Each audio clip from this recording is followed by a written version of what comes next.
SSC 26 batch তোমাদের জন্য এই সাজেশনটি হতে পারে একটি দুর্দান্ত সাজেশন। সামনেই তোমাদের পরীক্ষা, তার জন্য তোমাদেরকে আমি এই সাজেশনটি দিচ্ছি, যেখানে তোমরা তোমাদের জন্য টপ এমসিকিউ, সৃজনশীল এবং এসকিউ সবগুলোই পেয়ে যাবে। চলো আমরা সাজেশনটি একটু ভালো করে দেখে নিই। এটি হলো যে তোমাদের ভূগোল ও পরিবেশ বিষয়টি নিয়ে সাজেশনটি। এরপরে আমরা যদি দেখি তোমাদের প্রথম অধ্যায় কিন্তু এবার শর্ট সিলেবাসে আছে, তার জন্য প্রথমেই আমরা এমসিকিউগুলো ধারাবাহিকভাবে দেখে নিয়ে আমি পড়িয়ে দিচ্ছি যাতে তোমাদের সুবিধা হয়।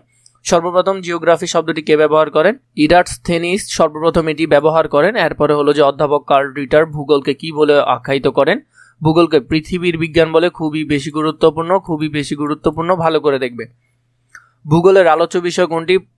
প্রকৃতি, পরিবেশ ও সমাজ, এই তিনটি হলো আলোচ্য বিষয়। কিন্তু এই কোশ্চেনটা চাইলে উচ্চতর দক্ষতায়ও আসতে পারে একটু ঘুরিয়ে, তাই তোমরা ওইভাবে করে দেখার চেষ্টা করবে।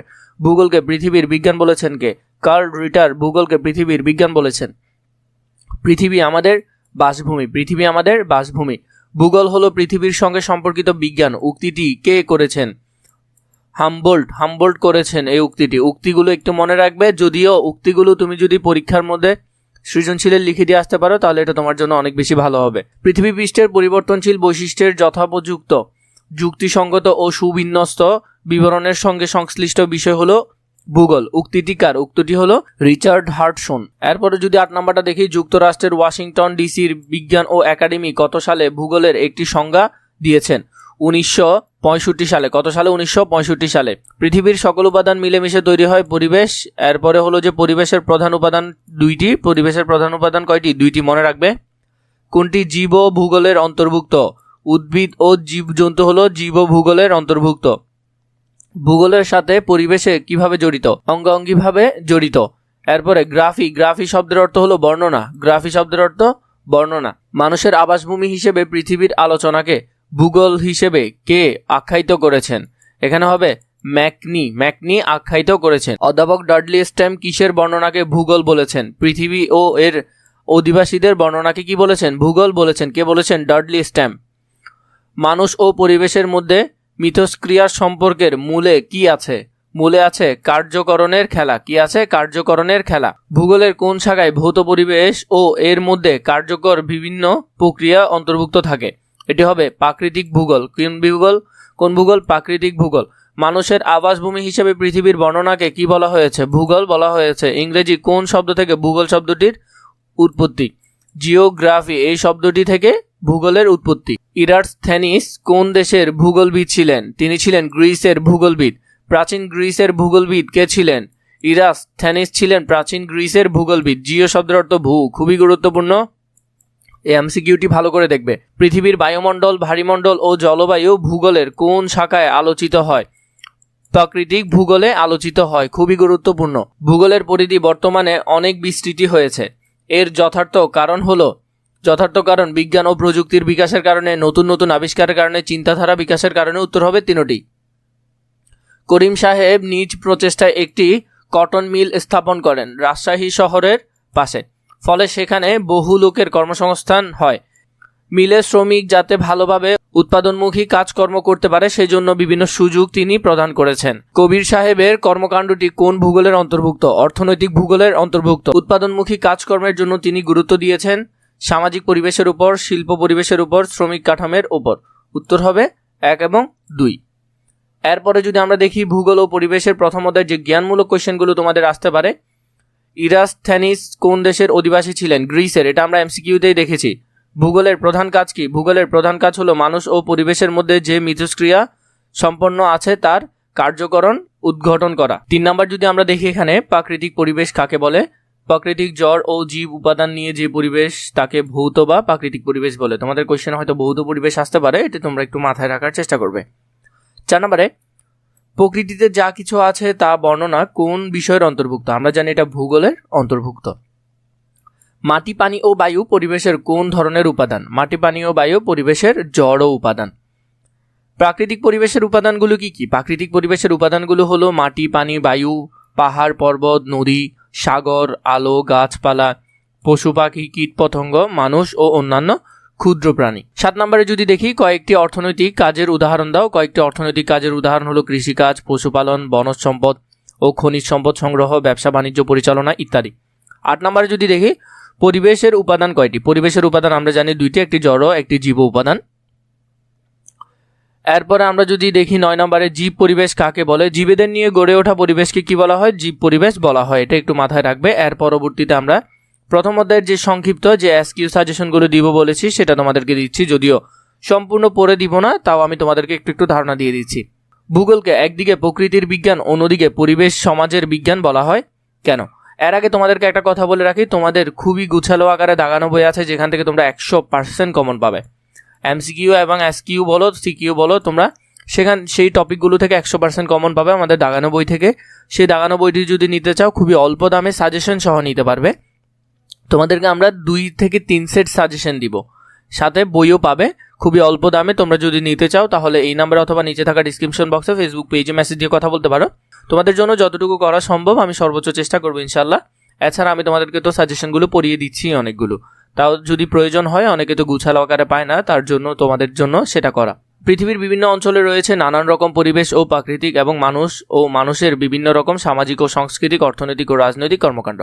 এখানের মধ্যে জাস্ট আমাদেরকে বলেছে সেটা ব্যাখ্যা দেওয়ার জন্য, ব্যাখ্যাটা একটু দেখে রাখবে, কিন্তু তোমরা এত ছোট করে লিখবে না। পরীক্ষায় চেষ্টা করবে যাতে এই প্রশ্নগুলো এক পৃষ্ঠা হয়, যাতে সুন্দর লাগে, টিচার যাতে 2 দিতে বাধ্য হয় সেরকম করে লিখবে। কে 2 লাইন 3 লাইন লিখে আমি মনে করি না যে এই আর্টসের সাবজেক্টগুলোতে তোমাদেরকে মার্ক দিবে বলে আমার মনে হয় না। তাই তোমরা একটু গোছালো আকারে 1 পেজের মতো লেখার চেষ্টা করবে। ভূগোল শাস্ত্রে বলছে ভূগোল শব্দটির উৎপত্তি ব্যাখ্যা করো। ভূগোল শাস্ত্রে ইংরেজি প্রতিশব্দ জিওগ্রাফি, যার 2টি শব্দের সমন্বয়ে গঠিত হয়েছে। জিও শব্দের অর্থ পৃথিবী এবং গ্রাফি শব্দের অর্থ বর্ণনা, এর মাধ্যমে আসছে। এই হেডলাইনগুলো লিখতে পারলে তোমাকে অনেকটাই নাম্বার দিবে, কিন্তু তাও তুমি নিচে ব্যাখ্যা করার চেষ্টা করবে। পার্কের পরিবেশ সম্পর্কে মতবাদটি ব্যাখ্যা করো। পার্কের পরিবেশ সম্পর্কে মতবাদটি এখানে আছে, এটা ভালো করে দেখে নিবে। পরিবেশ সম্পর্কিত আর্মসের মতবাদ যেটি আছে সেটি একটু ভালো করে দেখে নিবে, এখান থেকে ব্যাখ্যাটা ভালো করে দেখে নিবে। যদি তোমরা কমেন্ট করে বলো যে পড়িয়ে দিতে হবে, তাহলে আমি তোমাদেরকে সুন্দর করে ধরে পড়িয়ে দিব। তাও তোমরা অনেক বড় হয়েছ, আশা করি সেটা প্রয়োজন নাই।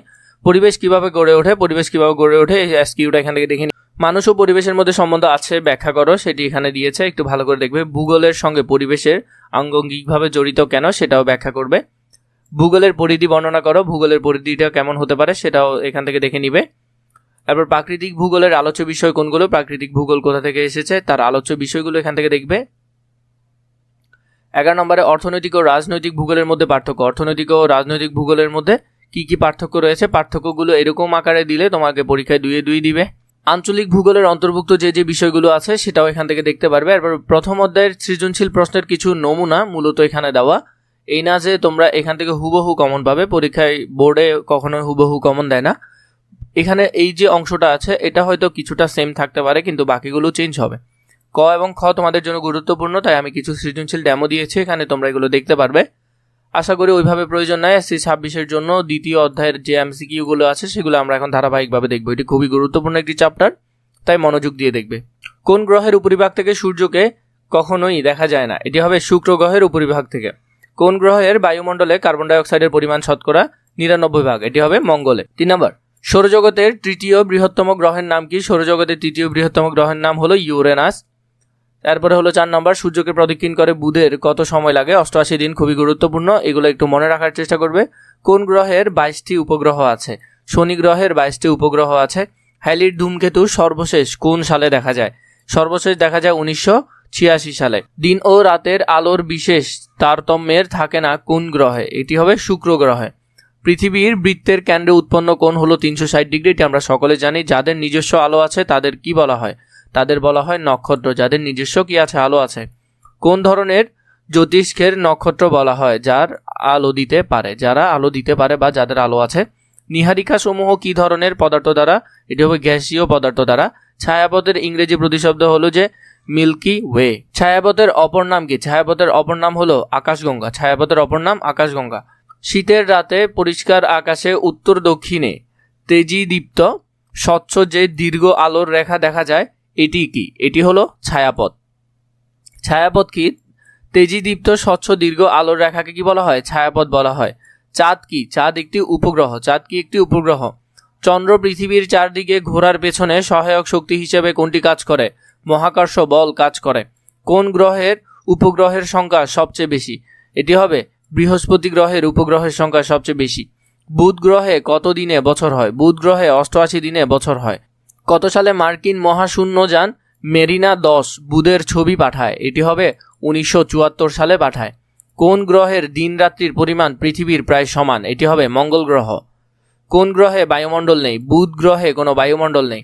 পৃথিবীর একমাত্র উপগ্রহ কোনটি? একমাত্র উপগ্রহ চাঁদ। সৌরজগতের কেন্দ্র কোনটি? সৌরজগতের কেন্দ্র হলো সূর্য। কিসের প্রভাবে গ্রহগুলো সূর্যকে কেন্দ্র করে আবর্তিত হয়? মহাকর্ষ বলের প্রভাবে। সৌরজগতের সবচেয়ে বড় গ্রহ কোনটি? বৃহস্পতি সবচেয়ে বড় গ্রহ।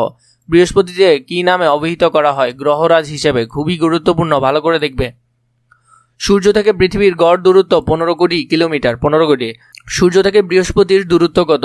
77.8 কোটি কিলোমিটার। কোনটি সূর্যের তৃতীয় নিকটতম গ্রহ? পৃথিবী সূর্যের তৃতীয় নিকটতম গ্রহ। বৃহস্পতি গ্রহের বায়ুমণ্ডলে কি গ্যাস দিয়ে তৈরি? হাইড্রোজেন এবং হিলিয়াম গ্যাস দিয়ে তৈরি। সৌরজগতের দ্বিতীয় বৃহত্তম গ্রহ কোনটি? শনি। সূর্যকে একবার প্রদক্ষিণ করতে বৃহস্পতির কত সময় লাগে?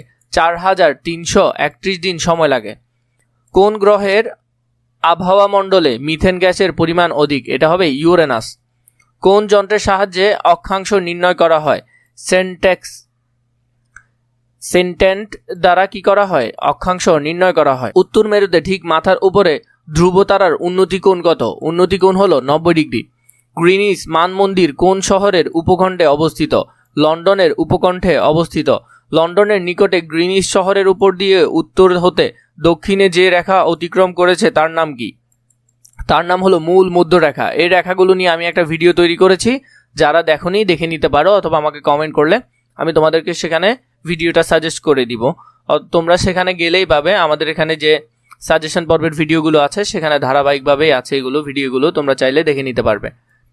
মূল মধ্যরেখার বৈশিষ্ট্য কি? মূল মধ্যরেখা এটি অর্ধবৃত্ত আকৃতির। পৃথিবীর একটি পূর্ণ অবতরণের সময়কে কি বলা হয়? সৌর দিন বলা হয়। কোথায় আহ্নিক গতির বেগ সবচেয়ে বেশি? এটি হবে নিরক্ষীয় রেখায় সবচেয়ে বেশি। পৃথিবী একবার সূর্যকে পরিক্রমণ সময়কে কি বলা হয়? সৌর বছর বলা হয়। নর্মালি দেখো, আমি যদি তোমাদেরকে একটু ছোট করে বুঝিয়ে দিই, আমরা ধরলাম এখানের মধ্যে, তো আমরা জানি তৃতীয় নাম্বার লেয়ার আমাদের পৃথিবী আছে, মাঝখানে সূর্য। এখানে ধরলাম আমাদের পৃথিবী আছে। ও যখন আমরা জানি সূর্য নড়তেছে না, কারণ সূর্য নড়লে যদি পৃথিবী না নড়তো তাহলে দিন রাত হওয়ার সম্ভাবনা ছিল না। যে জায়গায় দিন সেখানে দিনে থাকতো, কারণ আলো শুধু এদিকে পড়তো, এদিকে পড়তো না। তার মানে কি পৃথিবী আমাদের এখানে নড়তেছে। তো নড়ার ফলে পৃথিবীটা দেখা যাচ্ছে যে যখন নড়ে, এই যে পৃথিবীটা ঘুরতেছে, নিজ অক্ষের উপর ঘুরতেছে, এই ঘোরাকে সৌরদিন বলে। এই ঘোরাটাকে কি বলা হয়? সৌরদিন। মানে ও নিজ অক্ষের উপর ঘুরতেছে, দিন এবং রাত হয় সৌরদিন। কিন্তু ও এই রেখার উপর ঘুরতে থাকে, আস্তে আস্তে আস্তে আস্তে ঘুরতে ঘুরতে, মানে পেঁচানো আকারে আর কি, এরকম এরকম এরকম এরকম এরকম করে সে ঘুরতে থাকে। পুরোটাকে একবার ঘুরে আসলে সেটাকে বলা হয় 16 বছর। আশা করি বুঝতে পারছো, যদি আমি অল্প স্বল্প ধারণা দেওয়ার চেষ্টা করেছি। অধিবর্ষে ফেব্রুয়ারি মাস কত দিনে ধরা হয়? সেটি হবে 29 দিনে ধরা হয়। অধিবর্ষে আমরা দেখেছি সেটা 29 দিনে ধরা হয়। অধিবর্ষ হয় কত দিনে? 366 দিনে অধিবর্ষ হয়। বার্ষিক গতির ফল কয়টি? বার্ষিক গতির ফল 2টি। পৃথিবী যে গতির ফলে দিন রাত্রি হ্রাস বৃদ্ধি হয় তাকে বলা হয় বার্ষিক গতি। কোনটি পৃথিবীর বার্ষিক গতির ফল? ঋতুর পরিবর্তন বার্ষিক গতির ফল। পৃথিবীর মেরুরেখাটি কক্ষপথের সঙ্গে কত ডিগ্রি কোণ হলে হেলে থাকে? এটি হবে 66.5 ডিগ্রি কোণে হেলে থাকে। পৃথিবী দিবারাত্রি সংঘটিত হওয়ার কারণ কি? পৃথিবীর আহ্নিক গতি হলো এর কারণ। কোনটি পৃথিবীর আহ্নিক গতির ফল? এটি হলো দিন রাত্রি সংগঠন হলো এর আহ্নিক গতির ফল। মাত্র 50টা এমসিকিউ দিয়েছি অধ্যায় থেকে, ইনশাআল্লাহ এখান থেকেই কমন পড়বে, যদি ভালো করে একটু দেখে শুনে পড়তে পারো। জ্ঞানমূলক কোয়েশ্চেনগুলো আমরা একটু করে দেখে নিই। সৌরজগৎ কাকে বলে? সূর্যকে কেন্দ্র করে ঘূর্ণায়মান জ্যোতিষ্ক মণ্ডলীকে সৌরজগৎ বলে, একটু ভালো করে মনে রাখবে। সেক্সট্যান্ট যন্ত্রের সাহায্যে কি নির্ণয় করা যায়? সেক্সট্যান্ট যন্ত্রের সাহায্যে সূর্যের উন্নতি কোণ নির্ণয় করা যায়। নিরক্ষরেখা বা বিষুব রেখা কাকে বলে? পৃথিবীর 2 মেরু থেকে সমান দূরত্বে পৃথিবীকে পূর্ব পশ্চিমে বেষ্টন করে একটি রেখা কল্পনা করা হয়েছে, একে নিরক্ষরেখা বা বিষুব রেখা বলে। অক্ষরেখা কি? নিরক্ষরেখার সমান্তরালে যে রেখাগুলো রয়েছে সেগুলো হলো অক্ষরেখা। সেগুলো হলো কি? অক্ষরেখা। জ্যোতিষ্ক কাকে বলে? মহাকাশে অসংখ্য নক্ষত্র এবং এদের গ্রহ ও উপগ্রহকে বলা হয় জ্যোতিষ্ক। কি বলে? জ্যোতিষ্ক। আলোর গতিবেগ কত? আলোর প্রতি সেকেন্ডে প্রায় 3 লক্ষ কিলোমিটার পথ অতিক্রম করে, এটি হলো আলোর গতিবেগ। আলোকবর্ষ কাকে বলে? আলোর প্রতি সেকেন্ডে প্রায় 3 লক্ষ কিলোমিটার পথ অতিক্রম করে। এই বেগে 1 বছরে যে পরিমাণ দূরত্ব অতিক্রম করবে তাকে বলা হয় 1 আলোকবর্ষ। তাকে বলা হয় কি? 1 আলোকবর্ষ। পৃথিবীর নিকটতম নক্ষত্র কোনটি? পৃথিবীর নিকটতম নক্ষত্র হলো সূর্য। 9 নম্বর, ছায়াপথ কাকে বলে? ছায়াপথ হলো কোনো একটি গ্যালাক্সির ক্ষুদ্র অংশকে বলা হয় ছায়াপথ। 10 নম্বর, বাংলাদেশের উপর দিয়ে কোন রেখা অতিক্রম করেছে? আমরা জানি কর্কটক্রান্তি রেখা বাংলাদেশের কুমিল্লা অঞ্চল দিয়ে অতিক্রম করেছে। সুমেরু ও কুমেরু কাকে বলা হয়?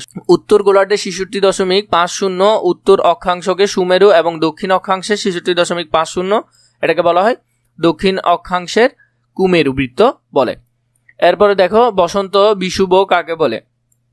21শে মার্চ পৃথিবীর সর্বত্র দিন রাত্রি সমান হয় এবং এই দিনটিকে বসন্ত বিষুব বা মহাবিষুব বলে। 13 নম্বর, কর্কট সংক্রান্তি কাকে বলে? 21শে জুন সূর্য উত্তরায়ণের শেষ সীমায় পৌঁছায়, একে কর্কটক্রান্তি বলে। এরপরে হলো যে মকর ক্রান্তি কাকে বলে? মকর ক্রান্তি 22শে ডিসেম্বর সূর্য দক্ষিণের শেষ সীমায় পৌঁছায়, একে বলা হয় মকর সংক্রান্তি। এরপরে আছে কি অনুসূর কি?